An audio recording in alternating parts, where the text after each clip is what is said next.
me. My name is Miss Lizzie. I don't ever smoke the dizzy, but we can always share some ditsies. It's just a cup in time. This song doesn't have to run. Life's all of us, not every moment we can be feeling fine.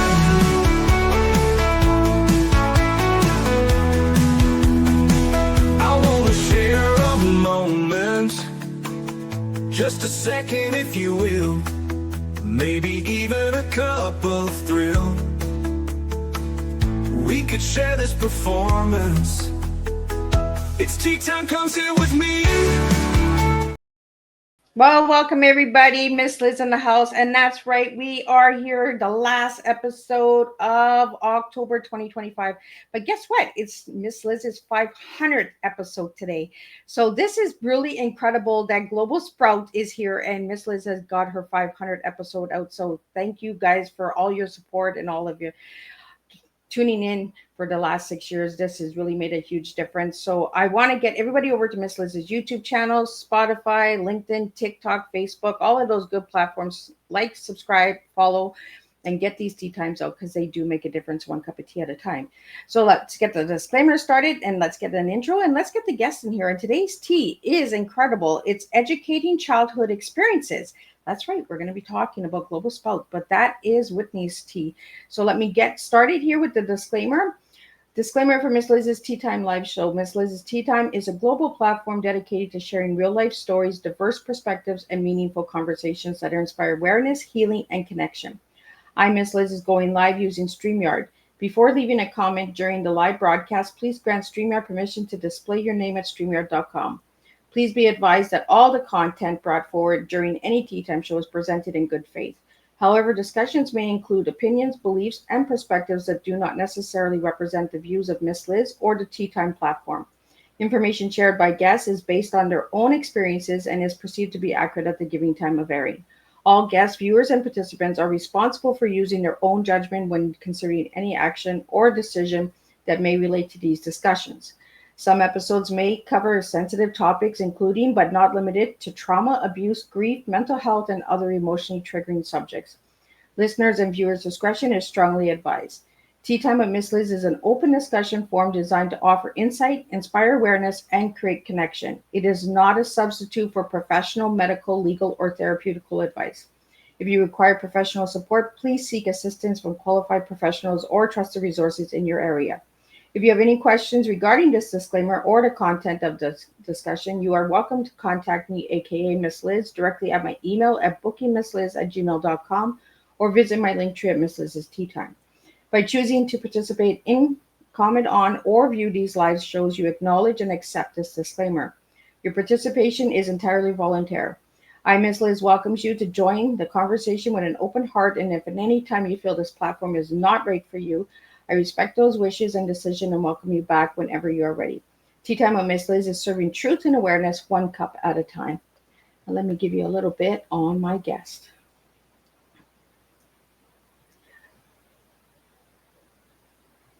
Welcome everyone to Tea Time with Miss Liz, where stories shape futures and every drop of truth grows something new. Today, a special guest joins our table to help children blossom into global thinkers and compassionate community builders. Please welcome Whitney Dunas Richardson, founder of Global Sprouts, the monthly subscription box designed to help children explore cultures and from around the world. Each kit brings hands-on craft, recipes, stories, and languages right into their home. Whitney is nurturing young minds to see the world through curiosity, kindness, and connection. She is growing understanding one sprout at a time, showing families that learning about others builds bridges, confidence, and belonging. Grab your cup and your sense of wonder while we travel the world from this very table with Whitney today. Let me get Whitney in here. Welcome, Whitney. Hello, hello. It is a pleasure to have you here and a pleasure to have you as my 500th episode. I just think it's perfect timing that Global Sprout is here and we've been doing this for 6 years and 500 episodes. So, first of all, congratulations, Miss Liz. That's amazing. Well, thank you so much, Whitney.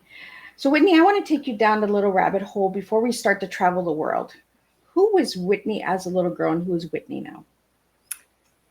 So imagine waking up one day and you're a parent of a 16-year-old daughter, and you get a phone call, and that phone call says your daughter is dying from internal bleeding. And that was my parents back in 2016. I take that back, an 18-year-old daughter. I can't do my math correctly.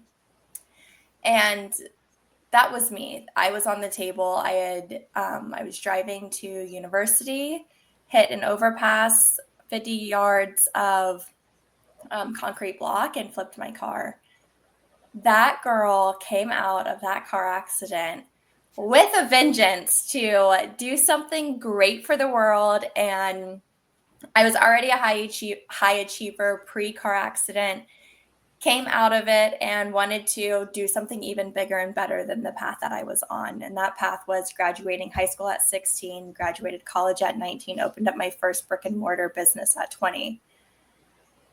Now I'm 27. I'm on numerous business ventures. If you're an entrepreneur, you know that there's 1,700 different paths you're going to take.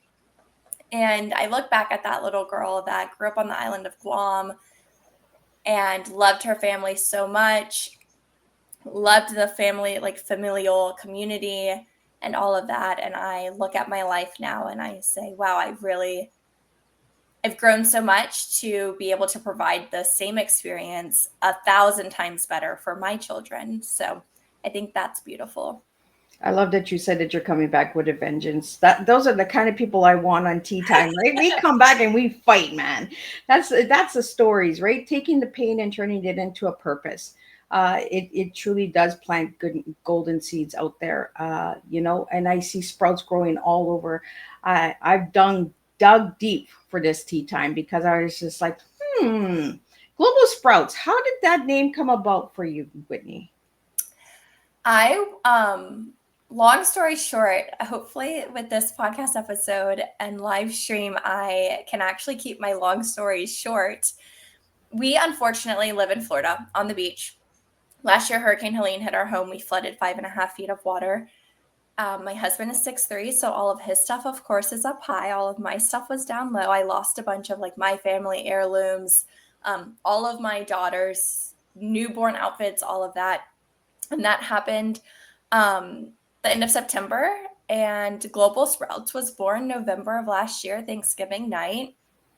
It was very important to me. I'm Chamorro and Dutch, and I wanted to raise my daughter to know Spanish. And I had a few friends tell me, why am I teaching my daughter Spanish? That's so useless. She'll never need it. There's kindergartners that go into classrooms now and don't know English. And why would I ever teach her about the culture of the Virgin Islands? Is there even culture there? So like little things coming from a girl that grew up on Guam, I'm like, do you guys not know me? Like I eat, live, and breathe being Chamorro and from the island of Guam. Like, it's crazy you like have the confidence to tell me these like intrusive thoughts that you have. But long story short, it was the night of Thanksgiving, and I said, you know what? I've had two people that I'm pretty close with look me in the face and say that this isn't worth it or it's not worth my time. And at that moment, I said, wow, like there's something really, we're not being raised in the States to understand other people and where they're from. And it's up to me to raise the next generation to not be assholes. So I went out, I tried to search for something that talked about the people of the culture. Very important. There's competition out there that talk about the geography. Quite frankly, I can use ChatGPT or AI or YouTube or a map on a wall to find out where another country is. There wasn't a product that told me, okay, go to France, go to Paris. This is what Parisians wear. This is what Parisians eat. This is how they play. It was always go to Paris, see the Eiffel Tower. I've been there, done that, traveled the world, been to over 36. And what's so special about the tower? Yeah, I'm like, it's cool. Yeah, you see it. What else is in Paris that we could get to see besides this tower? Yeah, maybe learn some French. Like, there's so many things that you could do, and there wasn't anything out there for my daughter who was freshly 2. and me, quite frankly, to explore the culture before I travel places, because that is very important to me to understand who the people are before I travel there. So we built Global Sprouts and launched it in April of 2025. Well, I like that you use the word asshole, because you know what? We have a bunch of little assholes that are naysayers that always try to take us off course because they don't have the courage to do it themselves. Always. You know, that's what it is. And Whitney, and I'm so glad that you just said, you know what? Tough on you. I'm still gonna do it. Like, you know, and I think it's amazing what you're doing because you're hitting the younger ages even before they're getting into school, like 2+ and 8+. So you're hitting that mid range, right? You're not hitting that older range where kids can read a book, and that you're getting them before they even start reading, right? So I think it's really cool what you're doing. And I love flags because for so many seasons I put the flags of countries on, and I had viewers that were asking me, well, what country is that? Aha, we don't know our flags. Just getting to know flags in general, right? I think it's a cool part of my story is my husband is American. And when we first met, he'd only been to the Caribbean. And I remember one time I was like, we should go to Mexico City. He was like, absolutely not. It's so dangerous. I took a step back and I've been some really sketchy places that I probably shouldn't have been abroad. But I was like, it's not even safe to walk around in any of the big cities. You have to be overly cautious anywhere in the world of knowing your surroundings, not wearing the flashy jewelry, not carrying a bunch of cash on you. I don't want to get robbed here in Tampa, Florida. I definitely don't want to get robbed in Mexico. I'm not someone that's going to travel somewhere and stick out like a sore thumb. I try my best to blend in as much as possible. So now we've traveled to over, I think it's 7-8 countries internationally together. And I've seen him just flourish and understand how to kind of integrate with the local community, which I think is beautiful. And Chamorro is an Austronesian language, which I like to say it's a blend of Filipino, Japanese, or I guess Tagalog, Japanese, and some Spanish words. Sometimes the words are the same. Sometimes they mean the same thing. Sometimes they don't. But I thought it was really cool because I can see someone walking down the street and hear them and kind of pinpoint where they're like from. So that's been super helpful as I've traveled around. But even hearing my husband now, because now my daughter's growing up bilingual, him talking in Spanish, I'm like, this is the cutest thing that I've ever witnessed in my life, is like seeing someone's perspective just totally change. Just because they didn't have the resources, they weren't taught it growing up. And the reason I did 2+ is A, there was nothing put together for my kid. And B, we get the question all the time, well, my 2-year-old's not going to remember. While you think they may not remember, it will always subconsciously be taught to them in the back of their head. It's easy for them to match, pinpoint colors. And if you start incorporating other cultures at a young age, it's not for them to completely understand what happens in Venezuela. It's for them to pick up one thing out of a box of 8 different items that sticks with them forever. A good example, let's see, in Costa Rica, when we went in March, my daughter is absolutely obsessed with wooden playgrounds now. We had a wooden playground down the hill from where we stayed, played there every morning with the local kids. And if there was anything she took, I was like, I want her to just feel the pure vida, right? And now it's funny because she sees a wooden playground and she immediately, I'm assuming, goes back to that moment, but wants to stop at the wooden playgrounds, always over the plastic playgrounds. And it's something that you don't realize would make such a big difference in their world, but it does. So if it's a recipe that kids like making, then that's awesome. If it's one word in another language that just sticks with them forever, that's what we're out to do, is we're out to raise them to be cautious and understanding of others more so than, oh, I made a meal from Mexico today. Cool, move on with my day. It's like, okay, now we're incorporating it as a family. We're all learning together. And I think that's the beauty of it. And I think it's a good way of family time. And the countries that you have so far that I've seen, and you have this on your site where people can submit countries, right? So I think that's cool. So if you go to the website right now, theglobalsprouts.com, and you check out and you see that your country's not there, you can submit it to Whitney and you can get it there. But the countries that you have there is Guam, Australia, Spain, Costa Rica, Lesotho. Lesotho? I've never heard of that country, so I want to get a little bit on that one. Netherlands, Mexico, Philippines, Virgin Islands, Cyprus, and Indonesia. I've had all of these countries on Tea Time except for that Lesotho. Lesotho.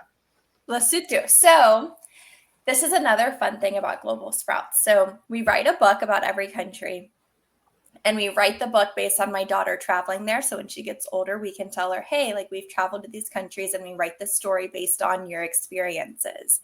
So it's almost like a gift to her when she gets older of, hey, you now have a book on every country you've traveled to, which, I mean, I think that would be amazing if I was gifted that from my parents. So I'm super excited for her to be like 14 and actually understand how sweet and nice that was of us to do for her.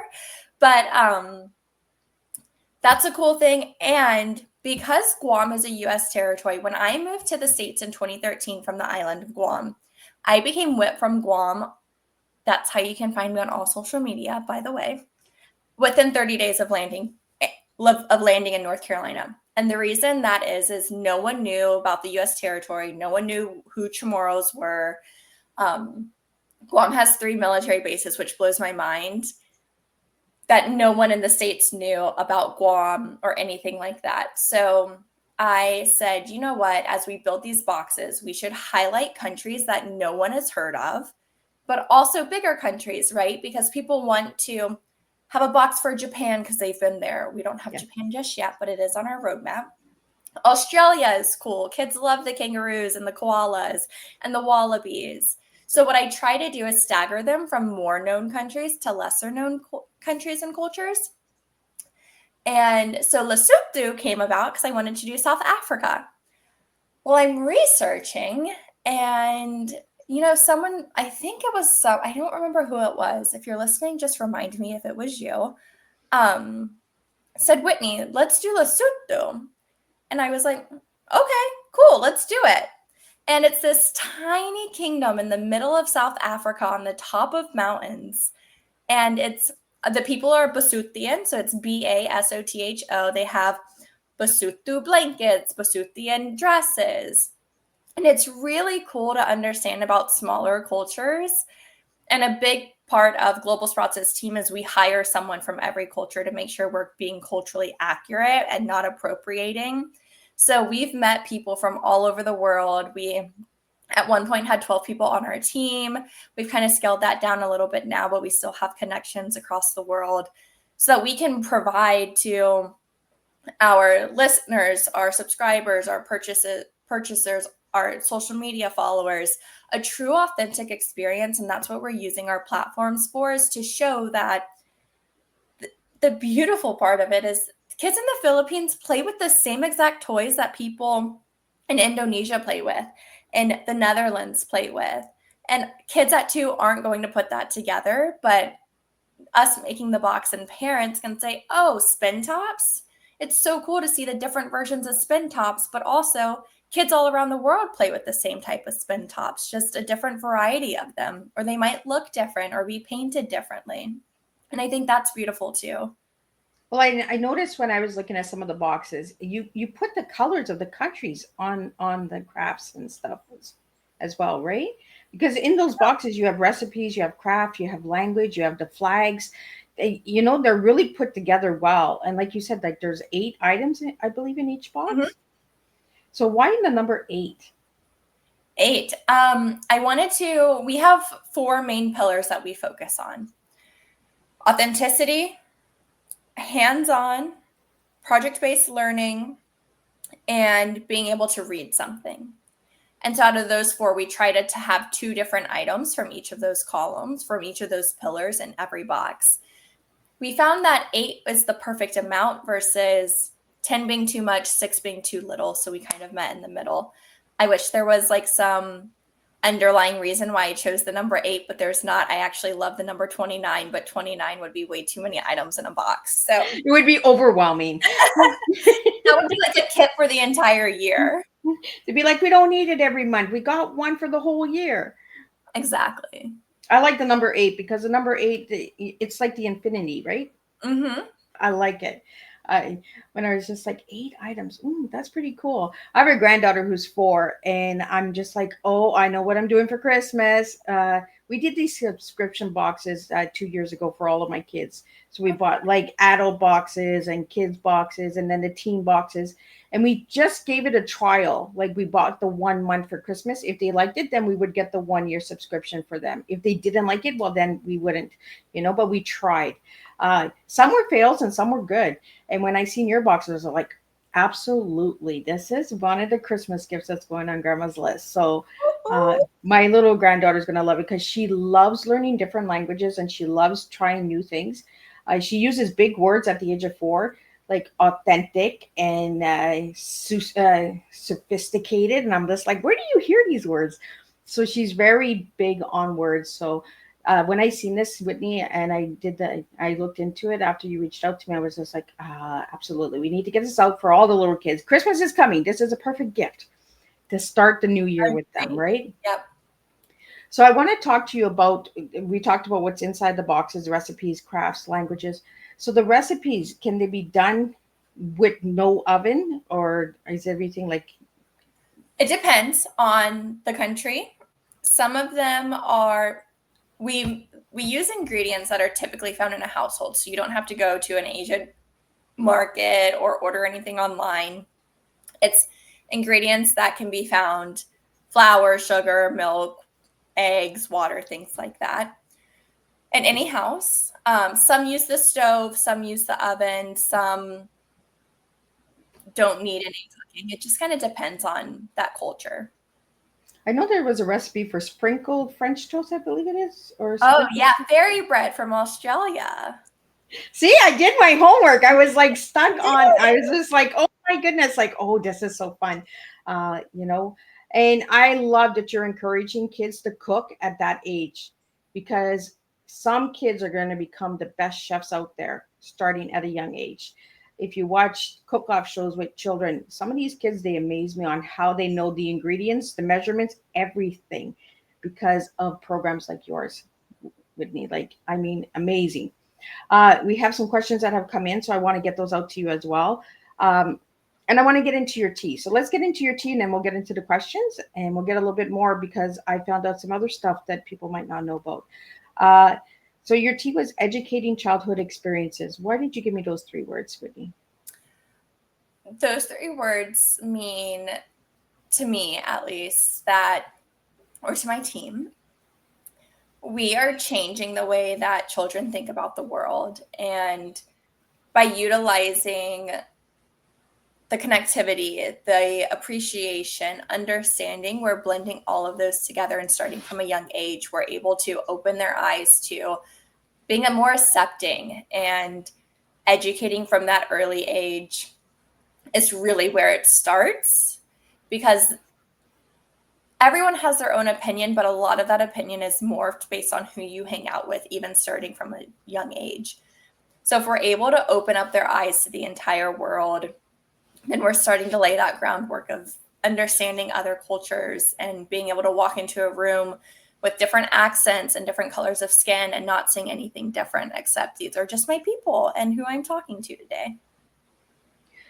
So Whitney, I want to get into the first question that came in, and it's, how did your own culture, background, and life experiences shape your passion for storytelling and cross-culture connection? That's a great one. It shaped it because I came from a tiny island with not the same access that people in the States have. Milk, eggs, gas, all very expensive when you're on a tiny island in the middle of the Pacific Ocean, that everything has to get imported in. And my days after school, I was actually sharing with my American neighbor the other day, I went to a school on top of a hill, and we had a bus system that I think we got out at like 2:00, and the late bus took us home at 5:30. We'd teeter-totter down the hill, hang out with all of our friends that went to the all-boys Catholic school, all-girls Catholic school in like the middle of Agania Heights. And we'd do that on like Mondays. Tuesdays, we would go in the back of a tiny pickup truck and go surfing or go paddling and watch rugby games. So like my childhood was very different. My sister was 2 when we moved off island, and on her 14th birthday, she looked me down the eyes and said, "Do I get a Louis Vuitton this year?" And I was like, "I worked my hiney off to get mine." No, you don't. I didn't grow up with Lululemon or TJ Maxx's. We had a Ross and a Kmart, the largest Kmart in the world, mind you. But I didn't have access to all the materialistic things that we have in the States now. And I think that helped with understanding money and not trying to show off to your friends or your peers. And I think that like when I moved to the States, it was my senior year of high school, and that was very tough for me. I went from not having to have the expensive things to falling into the rut of, oh, everyone has Lululemon or everyone's has this nice bag. I need to have it too, when I never really quite thought like that. Quickly got out of that because my parents were like, absolutely not. You're not getting a very expensive things like that. That's crazy. So I think just my mindset, was I need to get off this island so I can become an entrepreneur and do something, just because access isn't as great as it is in the States.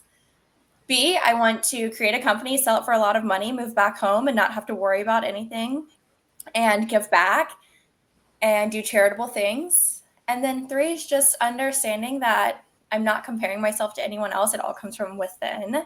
And that's the most important part. Well, I seen this video where it says, if I won the lottery, Yeah. you would see, right? And I could see you doing big things if you won the lottery without even telling anybody you won the lottery. Exactly. And that's the way it should be. It shouldn't be like, look at me, look at me. Just do it, and then it'll find the right people, right? It'll find the right target audience for that, you know? Well, Miss Liz, I was thinking today, actually, we moved to Florida, and across the street from us, we have a family that has a daughter that's 2 years older than our daughter. And they're the best of friends.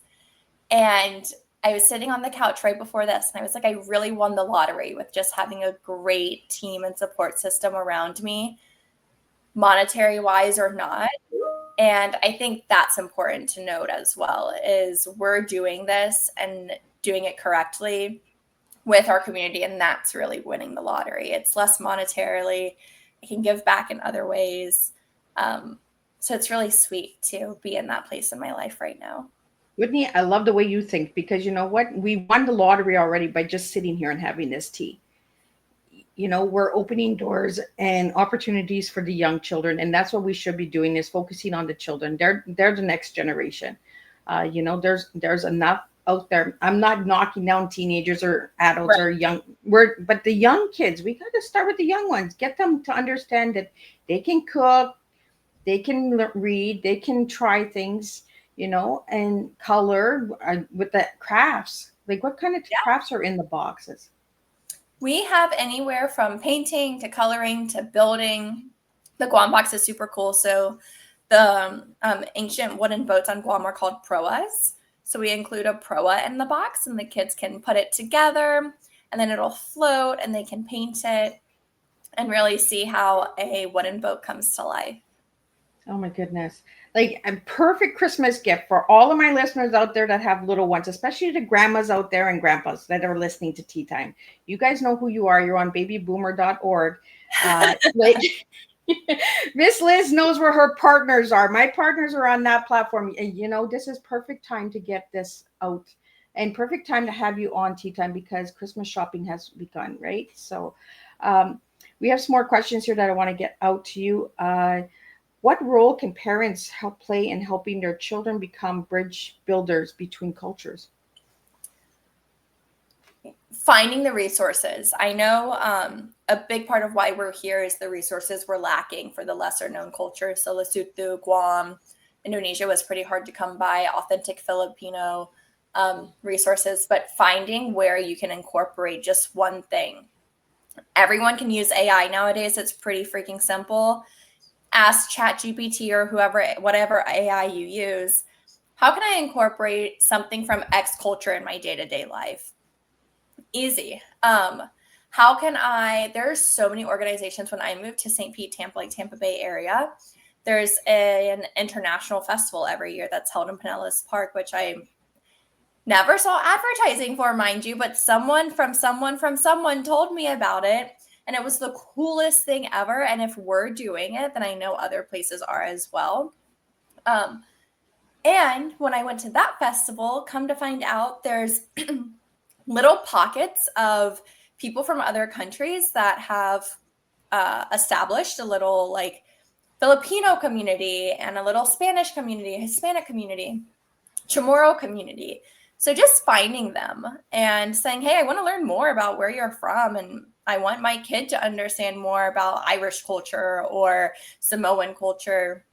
And they're so welcoming. It's just putting yourself out there and being like, hey, I know nothing about your culture, but I want to know something. And that means so much to people from other places. If anyone comes up to me and says, I want to learn more about Guam, what can you tell me? 700,000 things I can tell you. And I can tell you one thing that you're going to walk away with out of 20. I don't expect it to stick immediately. So keep going back out there, keep putting yourself out there, keep asking chat how to incorporate things. And I think that's how we bridge the gap is as parents, we have to teach ourselves because we were never taught it. And then we can relay that information to the next generation of children. Yeah. Well, ChatGPT, I argue with that thing. That's like my second husband. I'm just like, let's get the good stuff out. Like, I don't want all the garbage. I don't want all of the, well, we can do this. Everyone can do this. Give me something different. Dig deeper. Like, I'm like almost ready to tear it apart. Like, I'm like, you need to reboot yourself. You need to turn yourself off. Like, where you're not understanding. But I think it helps in a way, but we have to understand that ChatGPT or any AI program out there, and all my AI programmers out there understand where Miss Liz is coming with this. We have to question it. We cannot just take it for what it is. It might give us information, but you have to really pay attention and don't just use it. Edit. Dig deeper in yourself as well.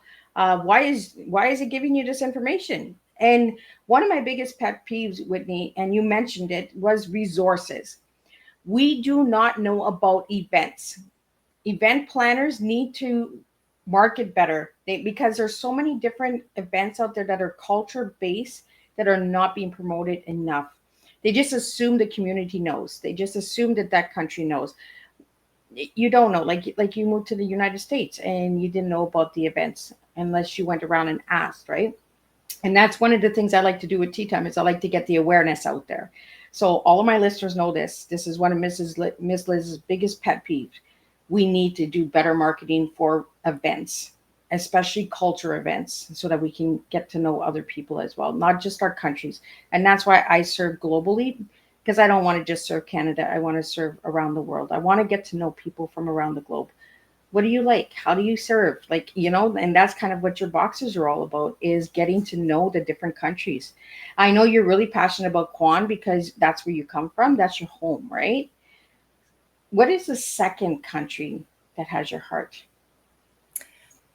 Oh, from everywhere I've traveled, I'm a little bit biased because I'm Dutch too. So the Netherlands easily. I was very close with my Oma. I'd say traveling though, the Czech Republic, I am absolutely obsessed with the Czech. And Prague is my hands down favorite place. I will go back there 700 million times before I die. It is so colorful and the people were so nice. It was so much fun. I love that place. Definitely Guam, then the Netherlands, and then traveling to the Czech Republic. I love that you have an Oma, because Oma is what got me started with Tea Time. Oh, that's at the age of 4. This tea started at the age of 4. So the virtual world only started in 2019. But I mean, my Oma is what got me started with tea. And she started with words. She gave me a cup of tea and gave me words. And when I was little, I didn't understand the words. Like the little ones won't understand, but they'll remember as they get older. Well, I remember these words. I remember this color. I remember this recipe. We remember things when we start young, and that's what I like about these boxes. I also found out that you have ambassadors. Do you want to tell us a little bit about the culture ambassadors? Yeah, they're amazing. I mentioned them a little bit earlier of when I grew my team, and they're very important to me. I love them with all of my heart. They are so sweet. Every morning, weekend, Monday specifically, we talk about, hey, what'd you do over the weekend? And they send us videos of what their country looks like. Maybe it's how they cooked breakfast. Maybe it's their playground. It's really eye-opening living in the States, seeing how other countries are, especially third world countries that we're partnering with. It's a nice breath of fresh air too, to say like, hey, like we're all doing the same things. Some kids are happier than others, but we are all living our lives to the best that we can. So we hire someone from every country because as we put together a box, and I'll give you an example, we don't want to add in anything that's not culturally appropriate or culturally accurate. And we don't want to add in anything that might have been when America came to their country and gave them a bunch of it. For an example, we were doing the Philippines box, and in the Philippines box, I was going to add in jackstones, which are like the jacks and then a ball that you throw to them. And our Filipina cultural ambassador said, nope, America brought those over during the war. And I was like, okay, so we can't add in those. So we did clackers instead. This is the first time that I had the thought of, oh, toys are the same around the world. So clackers are an easy Filipino toy. It's two balls on the end and they clack, and you go like this and the balls clack, and then they can go up and down. It's called lado in Tagalog, but in the States they're called clackers, and clackers have been around here for forever too. And we were like, oh, it's so cool that in the Philippines, lado is their toy. In the States, clackers are our toy. It's the same toy. There's just different names for it. And we were like, it's so cool to see that toys are being used across different countries and cultures in the same way, but called differently. And they each think it's authentic to their culture, which is beautiful. But had we not have had a Filipina on our team to say, hey, that really was brought over during war, that's probably not the best accurate representation of our culture and toys, I would have never known that. I've been to the Philippines 6 times and have always seen them there. So I would have never thought twice about if they were authentic or not. So that's why it's important to have cultural ambassadors. Every box that they work on, we actually just sent our Philippines box to 2 Filipinas that we have on our team, so they can see the result of their country. And if they want another country, they're more than welcome to ask us to send them that box as well. If they have kids, we'd more than likely gladly send it.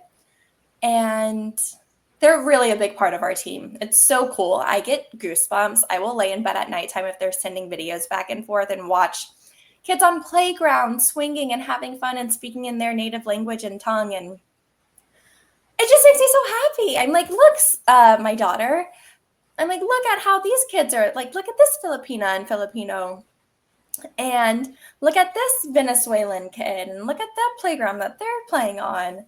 And so being able to share that with my family and our team, being able to experience that makes me very happy. I like that the kids are learning different languages, So and on the playground talking all these different languages, and then you have somebody looking over and saying, I wonder what country that is. It opens conversation, right? And I like deep educational conversation. So, and if the little kids start hearing different languages and they go up and say, like, what's your language? Instead of bullying them and saying, like, I don't understand your language, like, go away. English. Yeah. Yeah. And Spanish is actually the second spoken language in the United States. So I don't understand why people are saying, why learn Spanish for, I read a Facebook post the other day, and it was a woman that was bilingual at a concert, and a Spanish mom and a Spanish daughter. And the Spanish mom said in Spanish, you need to talk in English. And so the daughter said, well, why, mom? And the mom said, well, we're in America, we have to speak English. And the woman replied back in Spanish and said, no, keep speaking Spanish. I'm fine. It's a beautiful language. The American woman said that. And the mom was so happy and went from being anxious to being like free again. And that's how we should feel. It shouldn't be, don't speak your native tongue. It should be, who cares? It doesn't matter. Like, English is English. It will always be here. I think it's important if someone comes to the States and wants to learn English, for them to be around English, for sure. Same with me. When I know a lot of Spanish vocabulary, my sentences aren't that great. And so in order for my sentences to get better, I need to go to a Spanish speaking country and indulge in the culture, like really put myself there and only speak Spanish. And that's probably one of the only ways that I will kind of fix my vocabulary and sentence structure. So I think there's a time and place for being only English speaking versus just letting, when we're in public and we're talking to our family and friends, there's no reason why you shouldn't be able to speak your native language. I'm not talking to my neighbor, like to the random person beside me. I'm talking to my kid. I can talk to my kid in whatever language I want to talk to my kid, and I shouldn't feel bad about it. So Absolutely. And I'm with you with that language, because I have a granddaughter that's coming and her mom is Mohawk, and I want the baby to know the Mohawk language. I want to encourage that, because their language was ripped from them, when in our country. And I don't want that. I want my granddaughter to actually know her ancestry language so that she can speak it as well. So maybe we can get Mohawk in there. that would be cool. Get some Cree, some Ouija Cree and Meetich and all of those native languages in there, That would Whitney. be awesome.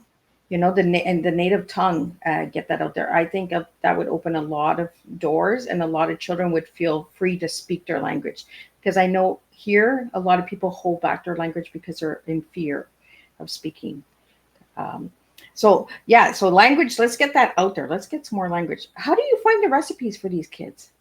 We use our cultural ambassadors. So they're really a big part of making the box. They help us choose the toys. They help us choose the recipes. Sometimes they'll come to the table with really crazy recipes, and I'm like, I don't even think I can make that. I'm not a great cook. We need to make something that's easy for kids. So we brainstorm together of different easy recipes with like maybe 6 ingredients at most. We brainstorm those together, and then a lot of our team members have kids, so they try to make it with their kid. And if their kid will make it or my daughter will make it, then we use it. I think it's cool. And there's a lot of free resources when people go to the website. Whitney, if you just want to spell out the website for my audio listeners out there, I like to shoot it in the middle so that people watch the tea time in the middle of the show. They don't just skip to the first and the end. I like to put it in the middle so people can, where's that website? How do we get there? So Yeah. Whitney, if you could spell out the website for my listeners. Yeah, so our website is www.globalsprouts, sprouts.com. We have a bunch of free resources. We have recipes, printables, parents' guides so that you can learn about the culture and then the kid.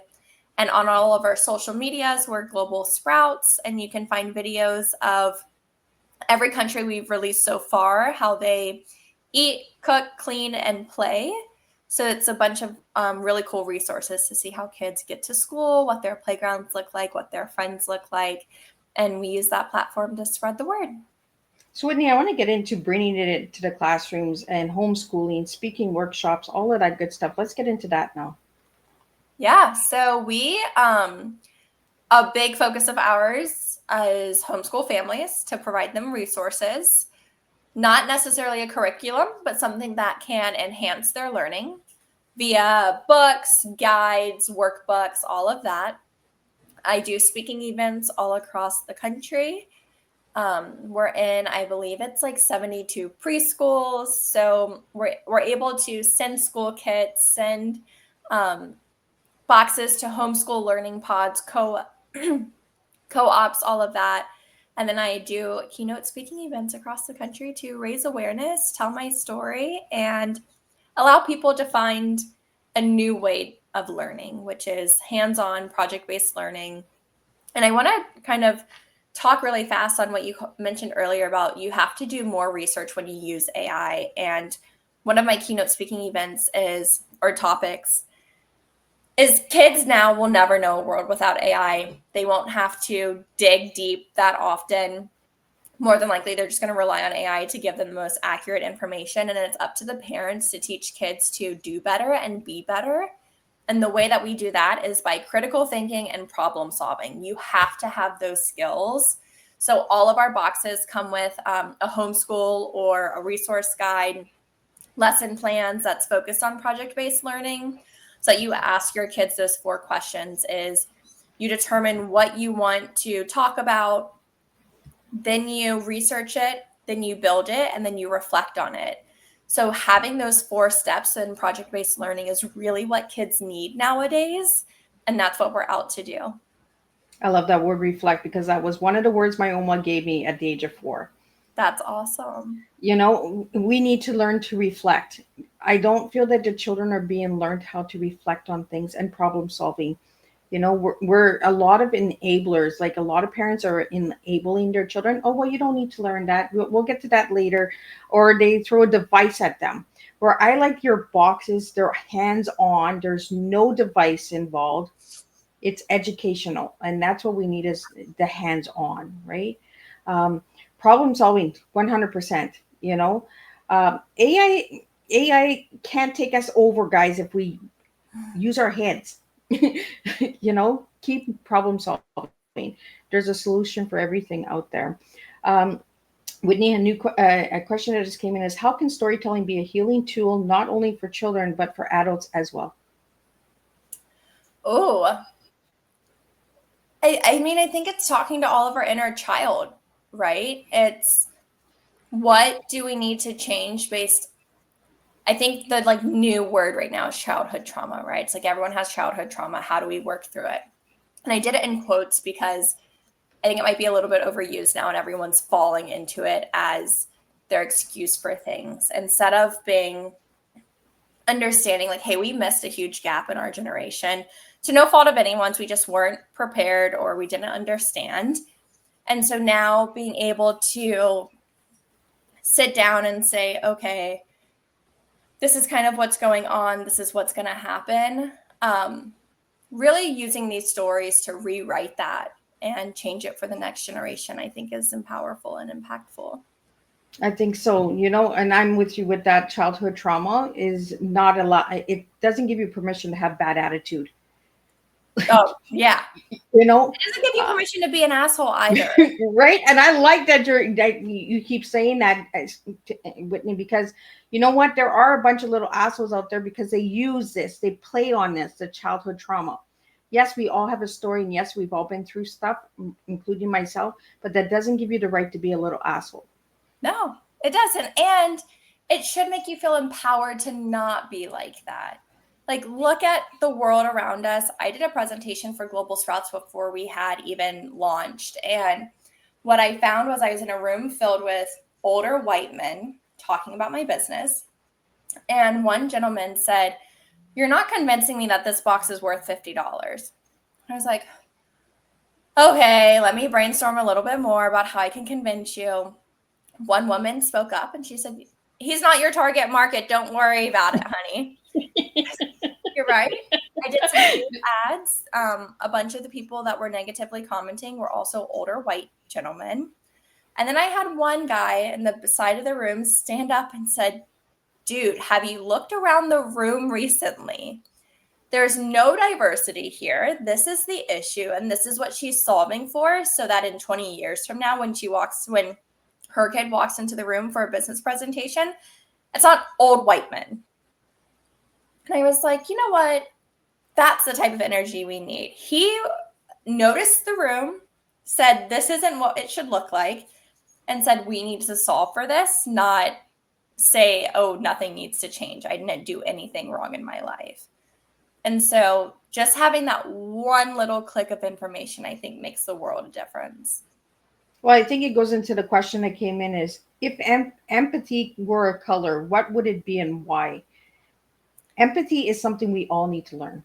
So, Whitney, if it was for you, what color would it be and why? Blue, because it's vast and deep, and we need to understand it across the entire world. I like it. And water. Water brings us all together. Yep. Water's You know, our connection. right? We all got to get on the boat and roll it one time in our Exactly. life, right? We either sink or we carry on to the next island and we get to the new countries. So, Whitney, I want to get it out there a little bit. Is your favorite children's story growing up that you would like to put into this box maybe one day? Hmm. Huh.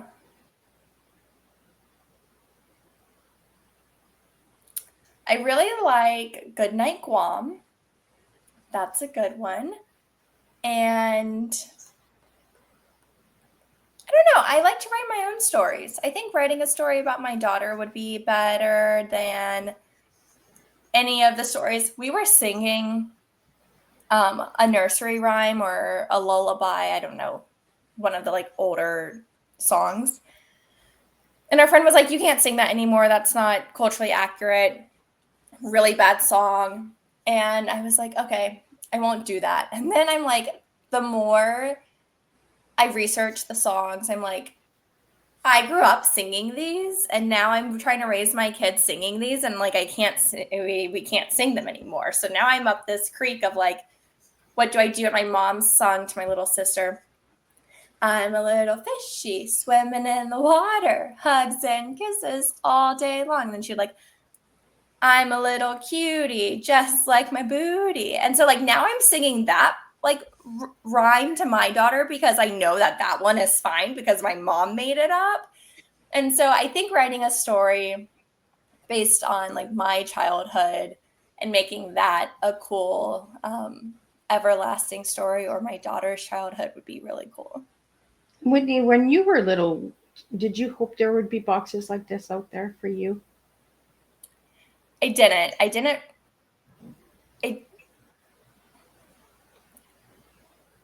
I didn't because I loved going to the beach and that's all my world consumed of. I didn't. I never wanted to leave the island of Guam. The reason I left my senior year was because my mom told me we were going to the Outer Banks of North Carolina and we were going to the beach and it would be fine.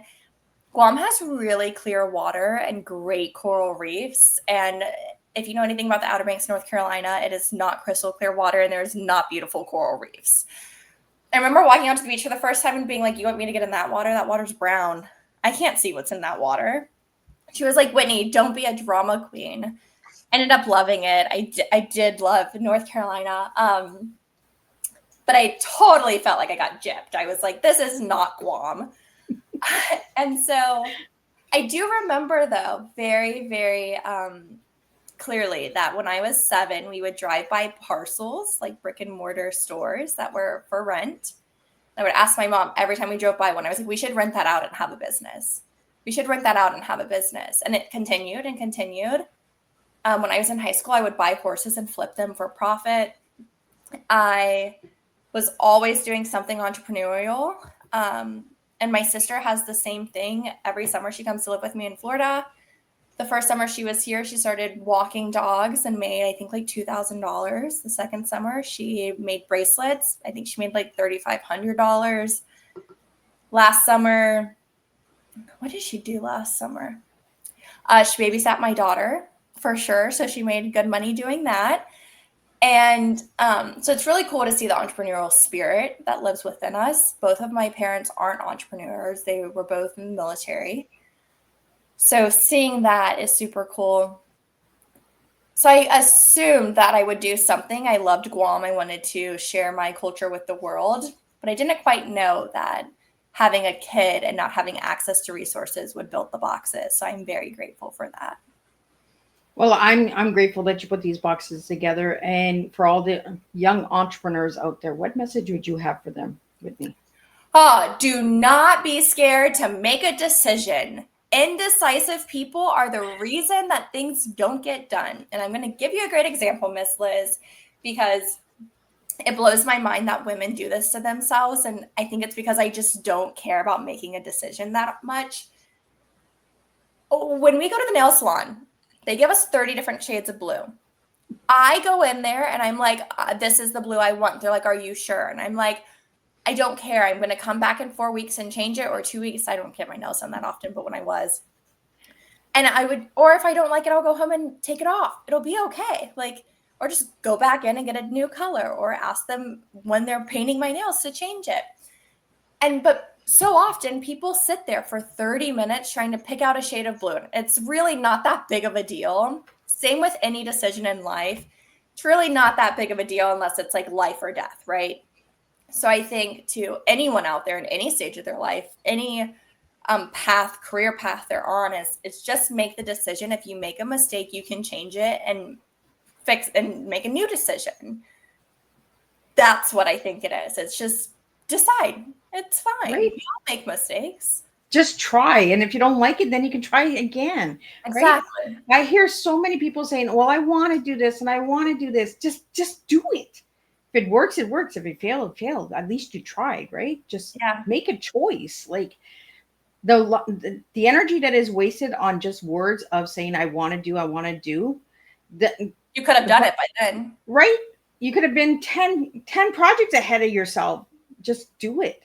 I'm so glad that you're sitting here at this table and telling all my young listeners out there, because we have to encourage kids to stop being afraid. Just try. And I love that you gave that example with the nail polish, because it is true. Like, we waste so much time just picking a color and picking a flavor or picking a food, or you go to a restaurant. I don't know what I want to eat. But you already knew what you wanted to eat before you got here, because it was already in your mind. Oh, I want a burger, or I want a fry, or you know what I mean? You already knew. But you get the menu and then there's too much to choose from. And then you're just like, oh, I don't know. Right? Yeah. Too many options. Very true. And it's funny, I was reading The Diary of a CEO, the book, the other day. And in it, I was thinking like, oh, does Global Sprouts need 3 different options to choose from? Like a mini box, a box, and like a premium box? Because that's what consumers want, is they want to be oversaturated with ideas and options so that they can pick the best one. Ultimately, it's just tricking them into picking the normal box anyways, just a marketing play. But we're accustomed to having 17 different options now. That makes us spiral out of control. And it's taken me a while to get there, but I just walk into 1,700 options and I just put my finger down and that's what I roll with. And then I like it or I don't like it. And if I don't like it, I change it. And I'm like, that's the beauty of freedom, is not holding yourself down to make that decision, or, oh my God, I made a mistake. Why did I do that? It's okay. I made a choice, not a mistake. I made a choice and I don't like that choice. Now I'm going to fix it. It's not, oh, I made a mistake and I beat myself up. It's getting out of that mindset and turning it into, oh, I made a choice. I made a great choice at that moment in time. I thought that was the best choice. Yay, now I get to make another great choice. And I think that mindset is really the shift we all need. And Whitney, we have one question here. One sentence you want every parent to tell their child each day. I love you and I'm so proud of you. We need more of that. Absolutely. So you're fighting. Absolutely, right? We need those words out there, not just when they accomplish something, just come up to them and say, hey, I'm proud of you. And then I do that to my kids, and they're grown. They're in their 30s and they're like, Mom, what did I do? I'm just proud of you. Like, proud that you did this today, or proud that you tried that. Whitney, what is your final message to all the listeners out there? And again, get your website out there, and then we'll wrap it up. Yeah, I'm proud of all of you listeners. I'm proud of you taking an hour of your day to hear someone else's story and carving out that hour of you time, which I think is so important for all of us to do, to grow and shift that mindset change. So you can find me at Wit from Guam on social media, or Global Sprouts. And my website is globalsprouts.com. Well, thank you so much. It was truly a pleasure to sit with you today and to have you as my 500th episode. We're planting sprouts together and we're making a difference. So keep doing what you're doing, Whitney, and thank you for today. I'm just going to wrap up with a closing summary of what we talked about, and then we're going to wrap it up, and Miss Liz will be back with November's guest next week. What a beautiful journey around the globe we shared today. Whitney, thank you for teaching us that children grow stronger when they grow outwards, learning about different cultures, voices, and ways of life. Global Sprout is more than just a subscription box. It is a doorway into curiosity, a garden of learning, a celebration of the world's diversity, placed right into small hands with big dreams. Tonight, this afternoon, we leave with a reminder that every child deserves to see themselves in the story of humanity while honoring the stories of others. When we raise kinder, more aware children, we grow a kinder, more aware world. Until we meet again at this table, keep nurturing connection, keep celebrating culture, and keep planting seeds of global love one little sprout at a time. And I'll see everybody next week, same time, same place, and we'll do this all over again.